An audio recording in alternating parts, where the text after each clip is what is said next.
আসসালামু আলাইকুম। SSC service আসলে কথাবার্তা যেটাই বলি সেটা হয়তো বা শোনার পরিস্থিতিতে তোমরা নাই, বাট কিছু করার নেই, এটা আমার বলতেই হবে। তো এই যে পোস্টারটা আসলে স্ক্রিনে দেখতে পাচ্ছ যে পদার্থ হিসাব যুক্তিবিদ্যা পরীক্ষা আবার কেন, এটা নিয়ে তোমাদের অনেকের ভিতরে আসলে অনেক দ্বিধাদ্বন্দ্ব কাজ করছে।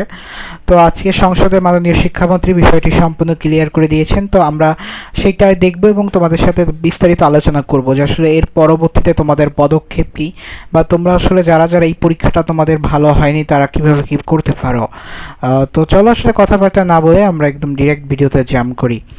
তো প্রথমত আমি দেখতেছি এটা হচ্ছে সংসদের একটা বিবৃতি, যেখানে আসলে সংসদের বিবৃতি বলতে বলতে সংসদের বক্তব্য, তো আমরা একটু দেখি। মাননীয় শিক্ষামন্ত্রী ৩০০ বিধিতে আপনি বিবৃতি দিতে চাচ্ছেন, দয়া করে আপনি উপস্থাপন করুন। ধন্যবাদ আপনাকে। মাননীয় স্পিকার, আপনাকে অশেষ ধন্যবাদ। সারা দেশে চলমান এসএসসি ও সমমান পরীক্ষা 2026-এ সারা দেশে 2697টি পরীক্ষা কেন্দ্র রয়েছে। অর্থাৎ এখানে বোঝাচ্ছে হচ্ছে যে তোমরা যারা আসলে সম্পূর্ণ দেশে যারা পরীক্ষার্থী আছো তাদের আসলে কিভাবে কি পরবর্তী নির্দেশনা আসছে সেটা নিয়ে কথাবার্তা চলছে। এবং তোমরা যারা আসলে ন্যাশনাল মিডিয়া ফলো করো জানো যে রাজপথে কিন্তু এখনো শিক্ষার্থীরা আন্দোলন করে যাচ্ছে, সো তাকে এই বিবৃতিটা অবশ্যই দিতে হতো। দেখি এরপরে কি বলে, আমরা সেটা একটু খেয়াল করি। 12,70,583 জন পরীক্ষার্থী অংশগ্রহণ করেছেন। সম্প্রতি ভারী বর্ষণ ও বৈরী আবহাওয়ার কারণে চট্টগ্রাম শিক্ষা বোর্ডের অধীনস্থ 5টি জেলা তথা চট্টগ্রাম, কক্সবাজার, খাগড়াছড়ি, রাঙ্গামাটি ও বান্দরবনে অনুষ্ঠিতব্য পরীক্ষা স্থগিত করা হয়েছে। আচ্ছা, আমরা জানি যে চট্টগ্রাম বোর্ডের যে পরীক্ষা হচ্ছিল অর্থাৎ চট্টগ্রাম, কক্সবাজার, রাঙামাটি, খাগড়াছড়ি এবং বান্দরবন, অর্থাৎ পার্বত্য চট্টগ্রাম এবং চট্টগ্রাম ও কক্সবাজার সহ যে 5টি জেলা আছে, এই 5টি জেলার কিন্তু জানো যে তাদের এখানে ভারী বন্যা হচ্ছে। সেই ভারী বন্যার কারণে ওইখানে কিন্তু পরীক্ষা অলরেডি স্থগিত করা আছে, এবং সেইটা কিন্তু জানা যায় যে পরবর্তীতে ওনাদের যেই পরীক্ষাগুলো স্থগিত করা আছে সেটা একটা ভিন্ন প্রশ্ন কাঠামোতে কিন্তু নেওয়া হবে। দেখি পরবর্তীতে তার কি বলে তিনি। চট্টগ্রাম শিক্ষা বোর্ডের বাইরেও ঢাকা সহ দেশের কিছু কিছু জেলায় বিচ্ছিন্নভাবে কিছু পরীক্ষার্থী বৈরী আবহাওয়া ও বহুবিধ কারণে নির্ধারিত পরীক্ষায় অংশগ্রহণ করতে পারেনি। মাননীয় স্পিকার, এখানে বলা হয়েছে যে আসলে চট্টগ্রাম বোর্ড ব্যতীত অর্থাৎ চট্টগ্রাম বোর্ড ছাড়াও তোমরা দেখেছো যে কুমিল্লা বা ঢাকার বিভিন্ন স্থানে কিন্তু ছিন্ন ছিন্ন ঘটনা ঘটেছে। আমরা দেখেছি মাঝাপানি অবধি বিভিন্ন জায়গায় পরীক্ষা দিতে পারছে না। এখানে তাদের কথাই বলা হচ্ছে যে আসলে তারা আসলে কতটা সাফার করছে বা তারা কতটা প্রতিবন্ধকতা ফেস করতে হয়েছে এই পরীক্ষা দেওয়ার জন্য। প্রতিকূল আবহাওয়া কিংবা সংশ্লিষ্ট অনিবার্য কারণে যারা চলমান এসএসসি ও সমমান পরীক্ষা 2026 এর কোনো বিষয়ে অংশগ্রহণ করতে পারেনি, তারা চট্টগ্রাম শিক্ষা বোর্ডের ইতিমধ্যে স্থগিত হওয়া সংশ্লিষ্ট বিষয়ে অভিন্ন প্রশ্নপত্রে শিক্ষা মন্ত্রণালয় কর্তৃক নির্ধারিত একই তারিখে ওই সময়ে পরীক্ষা অংশগ্রহণ করতে পারবেন। অর্থাৎ এই যে কথাটা, এটার পরে সব কনফিউশন দূর হয়ে গেল। সেটা হচ্ছে কি যে যারা আসলে বৈরী আবহাওয়ার কারণে পরীক্ষায় অংশগ্রহণ করতে পারেননি তাদের জন্য দ্বিতীয়বার সুযোগ হিসেবে তারা চাইলেই যখন আসলে চট্টগ্রাম বিশ্ববিদ্যালয় চট্টগ্রাম বোর্ডে যখন অভিন্ন প্রশ্ন পরীক্ষা নেওয়া হবে তখন আপনারা চাইলে দেশের যে কোনো প্রান্তে আপনারা চাইলে সেই টাইমে যারা পরীক্ষা অংশগ্রহণ করতে পারেননি তারা পরীক্ষা দিতে পারবেন।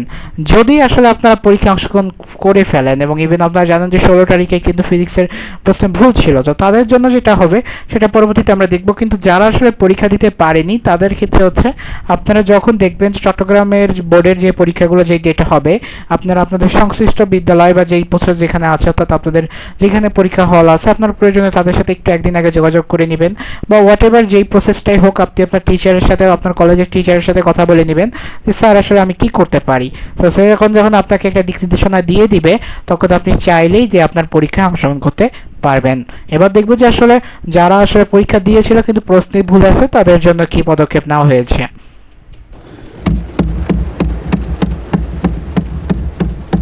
মাননীয় স্পিকার, যেহেতু এইচএসসি পরীক্ষা শিক্ষার্থীদের জীবনে একটি অত্যন্ত গুরুত্বপূর্ণ ধাপ, তাই বিশেষ বিবেচনায় এই বিশেষ সুযোগ প্রদান করা হলো। যে কথাটা আসলে আমি সবসময় বলতাম যে এইচএসসি হচ্ছে লাইফের বলা যেতে পারে মোস্ট ক্রুশাল টাইম, কজ এরপরে হচ্ছে মানুষের আসলে লাইফের পরবর্তী আরেকটা স্টেজ শুরু হয়, অর্থাৎ লাইফের এরপরে সে কই যাবে না যাবে সব এটার উপরেই। বাট এই যে মূলত কাহিনী, এটার পরেই সব কিছু বোঝা যাচ্ছে যে এই বিষয়টা তারা খুবই ভালোভাবে বিবেচনা করছে যাতে স্টুডেন্টরা আবার পরীক্ষা দিতে পারে। মাননীয় স্পিকার, পদার্থবিজ্ঞান প্রথম পত্রে ভুল প্রশ্নপত্র প্রণয়নের দায়ী ব্যক্তিদের ইতিমধ্যেই সাময়িক বরখাস্ত করা হয়েছে। তোমরা এটা হয়তো বা কালকে রাতেরই নিউজ, তোমরা জানো যে সিলেট বোর্ডে যে 4 জন আসলে এই প্রশ্ন প্রণেতা ছিল বা এটার কাঠামোগত ছিল, তো তাদের ওয়ান কাইন্ড অফ সাময়িক বরখাস্ত করা হয়েছে বা কারণ দর্শানোর জন্য বলা হয়েছে। কারণ যেহেতু এই বছর প্রথম অভিন্ন পরীক্ষা প্রশ্ন হচ্ছে, সো এর আগেও হয়েছে বাট অনেকদিন পর প্রথম হচ্ছে, সেহেতু স্টুডেন্টের সাথে আসলে এরকম খামখেয়ালি কিন্তু কাজ করা যাবে না, যার ফলে এইটার পিছনে যারা আছে তাদের জবাব দিতে অবশ্যই প্রয়োজন। যার কারণে মাননীয় মন্ত্রী জানালেন যে আসলে যারা ছিল এটার পিছনে তাদেরও যাদের নির্দিষ্ট প্রমাণ সাপেক্ষে তাদের নিজেরা যে দোষী বা নির্দোষ না, মানে দোষী নয় বা নির্দোষ এটা প্রমাণ করতে হবে। সো তাদেরও বলা যেতে পারে যে সাময়িকভাবে বরখাস্ত করা হয়েছে। মাননীয় স্পিকার, আমি আবারও আশ্বস্ত করছি, পদার্থবিজ্ঞান প্রথম পত্র 6 নম্বর প্রশ্ন এবং 7 নম্বর প্রশ্নে যে ভুল হয়েছে তার জন্য পরীক্ষার্থীদের পূর্ণ নম্বর দেওয়া হবে। আচ্ছা, এইখানে একটা কথা বলি, সেটা হচ্ছে পদার্থবিজ্ঞানে যারা আসলে 6 এবং 7 নম্বর প্রশ্ন করেছো বা তাদের হয়তো বা কোনো না কোনোভাবে ওইটা ভুল ছিল, তো তাদের আসলে পূর্ণ মার্ক দেওয়া হবে। বাট এইখানে কিন্তু আমাদের একটা ঝামেলা তৈরি হচ্ছে। ঝামেলাটা কি? সেটা হচ্ছে পদার্থবিজ্ঞানে 20 মার্ক আসলে কারা পাবে? এই 20 মার্ক কাদের জন্য? এটা কাদের জন্য? এটা কি সকলে পাবে? এটা কি সবাই পাবে, নাকি সিলেক্টেড কিছু লোক পাবে বা যে অঞ্চলে আসলে বন্ধ হয়েছিল তারা পাবে? তো চলো এই কনফিউশনটা ক্লিয়ার করি। সেটা হচ্ছে ধরো আমরা একটা কাঠামো দেখে, সেটা হচ্ছে ধরো আমাদের একটা স্কুলে 2টা স্টুডেন্ট আছে, তার নাম হচ্ছে এ অ্যান্ড বি।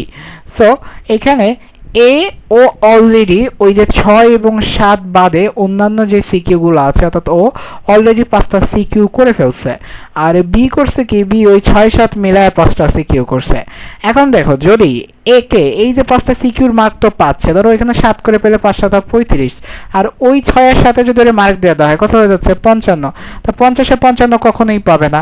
বাট আবার যদি দেখো যে এই এ যদি কোনো না কোনোভাবে এই অঙ্কটা ভুল করতো বা এটাকে রিকগনাইজ না করা হতো, তাহলে 3টা কাউন্ট করা হতো, 3টা তো সর্বোচ্চ 321 মার্ক পাতো।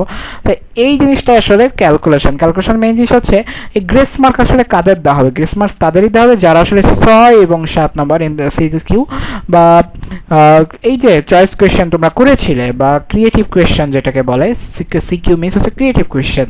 তো ক্রিয়েটিভ কোয়েশ্চেন তোমরা যারা এই দুইটা সিলেক্ট করছিলে, গ্রেস মার্ক শুধু তাদের জন্য। এখন যদি কেউ চিন্তা করো যে আমি দাগাইনি তাও 20 মার্ক পাবো, তাহলে এটা আসলে বলা যেতে পারে যে অন্ধের শহরে আয়না বিক্রির মতো। কজ সেই জিনিসটা এইভাবে দেওয়া এক্সিস্ট করে না, যে কেউ যদি ওইটা না করে বাকি যে 8টা সিকিউ ছিল সেখান থেকে সে কেউ হয়তো 6টা থেকে 5টা করে নিয়েছে। অর্থাৎ সে এখন একটা কনসেপ্ট এখানে দাঁড়ায় যে তুমি হয়তো বা একটা প্রশ্নে যে ভুল আছে, এটা ধরাও কিন্তু একটা আর্ট। তো তুমি হয়তো বা বুঝতেই পারোনি যে এই প্রশ্নে ভুল ছিল, যার ফলে তুমি হয়তো পারোনি, এই জন্য তুমি আসলে এবার বাদ দিয়ে চলে গেছো। বা যারা এটা পড়ছে বা তারা হয়তো বা ওইটা নিয়ে পড়াশোনা করছে, বাট কিন্তু ক্রুশাল জিনিসই আসলে কিন্তু পেঁচাইছে। তো টিচার আসলে এইটাই ডিফাইন করবে যে আসলে তুমি কি ওই সিকিউ করেছিলে কিনা। যদি করে থাকো তাহলে এই পূর্ণ মার্ক পাবা, যদি করে না থাকো তাহলে তুমি যেগুলো সিকিউ করছো ওইগুলোর মার্ক পাবে। দেখি আমাদের আর কোনো নির্দেশনা আছে নাকি? মাননীয় স্পিকার, আপনাকে অশেষ ধন্যবাদ। আচ্ছা, এই হচ্ছে ওভারঅল সকল তথ্য। মেইন কথা হচ্ছে আমরা অনেক কথাই বললাম। তো প্রথমত যে কথা সেটা হচ্ছে কি, পদার্থ হিসাব বিজ্ঞান যুক্তিবিদ্যা এই পরীক্ষা আসলে কারা দিবে? পদার্থ হিসাব বিজ্ঞান যুক্তিবিদ্যা পরীক্ষা প্রথমত দিবে হচ্ছে চট্টগ্রাম বোর্ড, এবং এর পারিপার্শ্বিক দিবে হচ্ছে যারা বৈরী আবহাওয়ার কারণে পরীক্ষায় অংশগ্রহণ করতে পারেনি। তো যারা বৈরী আবহাওয়ার জন্য অংশগ্রহণ করতে পারেনি তারা এই পরীক্ষা দিবে, এবং এইটা তোমরা তোমাদের যে কলেজ কর্তৃপক্ষ আছে বা যাদের সাথে আছো তাদের সাথে একটু যোগাযোগ করে নিবে, কজ এইভাবে ছাড়া তাদের সাথে যোগাযোগ না করলে তোমাদের সমস্যা হতে পারে। এবং এই যে প্রতিকূল পরিস্থিতি বা যা যা আছে প্রত্যেকটাই আসলে তোমরা খোঁজ খবর নিবে। এবার হচ্ছে দুই হচ্ছে কি, যারা আসলে পদার্থবিজ্ঞানে ওই যে 6 এবং 7 নম্বর এমসিকিউর মার্ক কাদের দেওয়া হবে? যারা ওই সিকিউটা অর্থাৎ যে ক্রিয়েটিভ কোয়েশ্চেনটা যারা করেছিলে, যারা ওটার অ্যান্সার করেছিলে, জাস্ট তারাই ওটার গ্রেস মার্ক পাবে। যারা অ্যান্সার করি নাই তারা ওই মার্কটা পাবে না। সো এই হচ্ছে ওভারঅল কথাবার্তা। এটা নিয়ে অনেকে একটা কনফিউশন ছিল, মনে করলাম যে ছোটখাটো একটা ভিডিওতে জিনিসটা বোঝাই দিই। তো আশা করি বুঝতে পেরেছ। তো দেখা হচ্ছে পরবর্তী কোনো ভিডিওতে। সে সুস্থ থাকো, সুন্দর থাকো, পড়াশোনার সাথে থাকো। আসসালামু আলাইকুম।